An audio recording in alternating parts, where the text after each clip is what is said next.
السلام علیکم ورحمۃ اللہ وبرکاتہ۔ بسم اللہ الرحمن الرحیم۔ زخمیوں کا کراتا جگر پاس ہوتا تھا، دوست اور دشمن کی تمیز ختم ہو جاتی تھی، شہریوں کی چیخ و پکار اور آہ و بکا الگ ہوتی تھی۔ وہ بھاگ بھی رہے تھے اور ان عزیزوں کو بھی ڈھونڈتے پھرتے تھے جو لڑائی میں شامل تھے۔ اتربون کی لاش اس طرح ملی کہ مجاہدین کی بیویاں، بہنیں یا بیٹیاں جو لشکر کے ساتھ تھی، رومی فوج کی پسپائی کے فوراً بعد میدان جنگ میں دوڑتی ہوئی پھیل گئی۔ زخمیوں کو اٹھا کر پیچھے لانے، انہیں مرہم پٹی کی جگہ تک پہنچانے اور پانی پلانے کی ذمہ داری ان خواتین نے اپنے سر لے رکھی تھی۔ یہ مسلمانوں کا دستور بھی تھا۔ ان خواتین میں شارینہ بھی تھی جو اپنے خاوند حدید کے ساتھ تھی، اور اینی بھی تھی جو فہد بن سامر کی بیوی تھی۔ پہلی تفصیل ذکر آ چکا ہے کہ حدید اور فہد بن سامر تجربے کار جاسوس تھے اور آج کے کمانڈر آپریشن کا تجربہ بھی رکھتے تھے۔ شارینہ اپنے زخمیوں کو رومیوں کی لاشوں اور زخمیوں میں ڈھونڈتی پھر رہی تھی۔ اسے ایک رومی کی لاش کا چہرہ معلوم ہوا، پہچانا ہوا۔ لباس سے وہ کوئی سپاہی نہیں بلکہ اونچے رتبے والا جرنیل لگتا تھا۔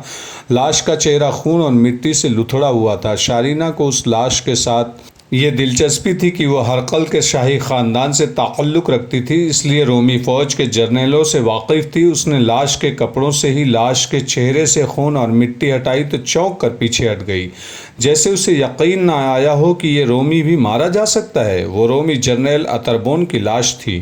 اتربون کو تو شارینہ ہی اچھی طرح جانتی اور پہچانتی تھی۔ اتربون ایسا جابر جرنیل تھا کہ ہرقل جیسا جابر اور ظالم بادشاہ بھی اس کے آگے جھکا رہتا تھا۔ اتربون عیش و عشرت کا بھی ولدادہ تھا اور اپنا حق سمجھتا تھا کہ کوئی خوبصورت اور جوان عورت، خواہ وہ شاہی خاندان کی ہی کیوں نہ ہوتی، اسے ایک دو راتوں کے لیے اپنے ہاں لے جاتا۔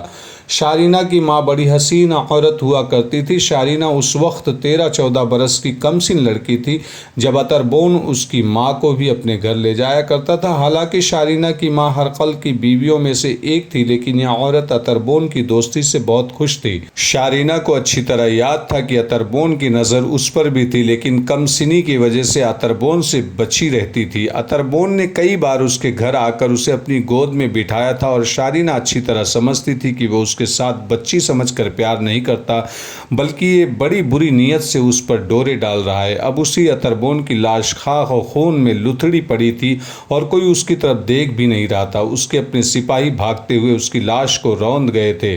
شارینہ اٹھ کھڑی ہوئی اور ادھر ادھر دیکھنے لگی۔ اسے اینی نظر آئی جو ایک زخمی مجاہد کا سر اپنے گود میں رکھے اسے پانی پلا رہی تھی۔ پانی پلا کر اٹھی تو اس نے شارینہ کی طرف دیکھا جو اس سے کوئی زیادہ دور نہیں تھی۔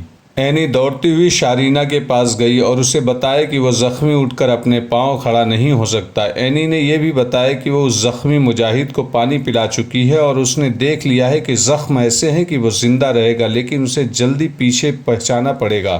شارینہ کو اس کام کا بہت تجربہ ہو چکا تھا۔ وہ اتربون کی لاش سے ہٹنا نہیں چاہتی تھی۔ اس نے ادھر ادھر دیکھا تو 2-3 مجاہدین لاشوں اور زخمیوں کو دیکھتے پھرتے نظر آئے۔ شارینہ دوڑتی ان تک گئی اور انہیں 2 زخمی مجاہد دکھایا اور کہا کہ اسے اٹھا کر پیچھے لے جائے۔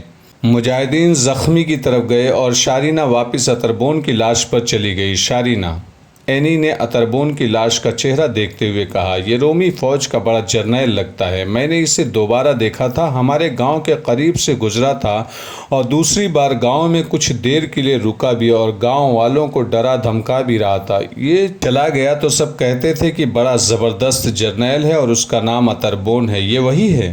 شارینہ نے کہا۔ تم دوڑ کر جاؤ، حدید اور فہد کو بلا لاؤ۔ مسعود کہیں نظر آ جائے تو اسے بھی ساتھ لے آنا۔ یہ مسعود بن سہیل مکی تھا جو جاسوسی اور دیگر زمین دوز کارروائی میں خصوصی مہارت رکھتا تھا۔ اینی تو اس مجاہد کو اپنا پیر و مرشد مانتی تھی۔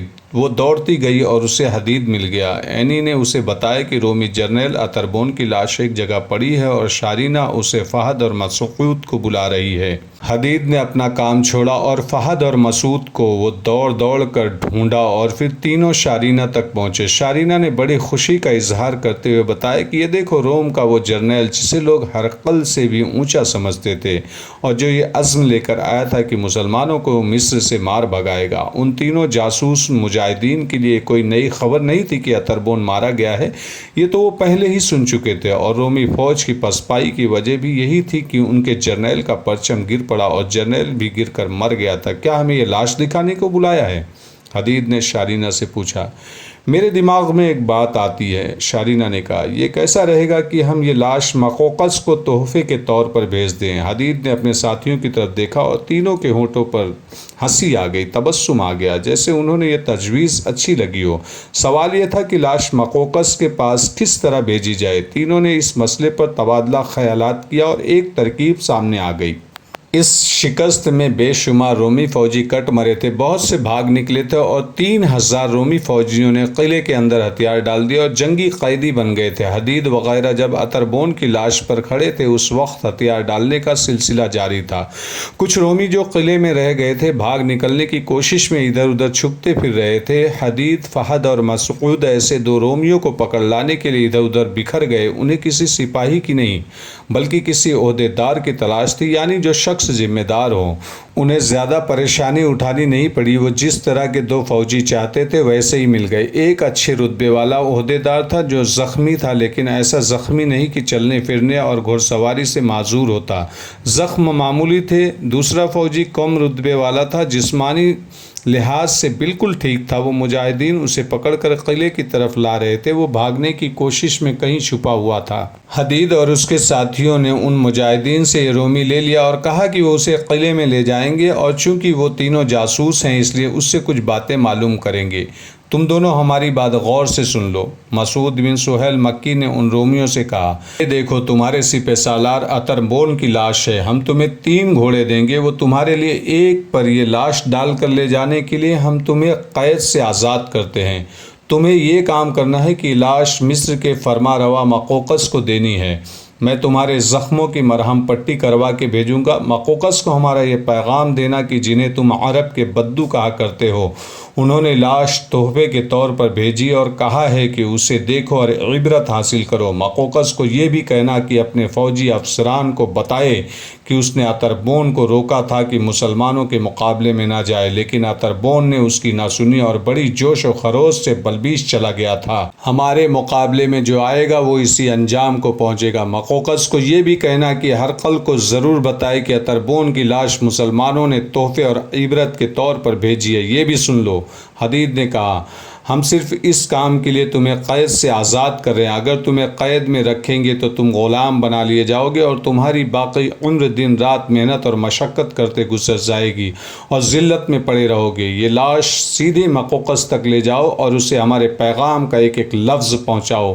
ہم تم دونوں کو اچھی طرح یاد رکھیں گے۔ ہم نے جس طرح یہ قلعے فتح کر لیے ہیں اسی طرح اگلے قلعے بھی فتح کر لیں گے، اور ہمیں یہ پتہ چل گیا کہ تم نے لاش مقوقس تک نہیں پہنچائی تھی اور ہمارا پیغام نہیں دیا تھا تو تمہیں ایسی موت ماریں گے کہ دیکھنے والے کانپنے لگیں گے۔ تم لوگ شاید نہیں سمجھے، رومی عہدے دار نے کہا، یہ ہمارے لیے بہت ہی بڑی نیکی ہے کہ تم ہمیں آزاد کر کے واپس بھیج رہے ہو، لیکن یہ ہمارے لیے بہت بڑا اعزاز ہے کہ ہم اپنے ایک جرنیل کی لاش ساتھ لے جا رہے ہیں۔ ہم تمہارا پیغام فرما روا مقوقس تک لفظ با لفظ پہنچائیں گے اور لاش اس کے حوالے کر کے اس سے داد و تحسین حاصل کریں گے، ہو سکتا ہے وہ کوئی انعام بھی دے دے۔ ان تینوں مجاہدین نے رومی عہدے دار کی مرہم پٹی کروا دی اور دونوں رومیوں کو ایک ایک گھوڑا دے دیا۔ میرے دوستوں، امید ہے آپ لوگوں کو یہ اچھی لگتی ہوگی۔ ویڈیو میں لائک اور کمنٹ شیئر ضرور کریں۔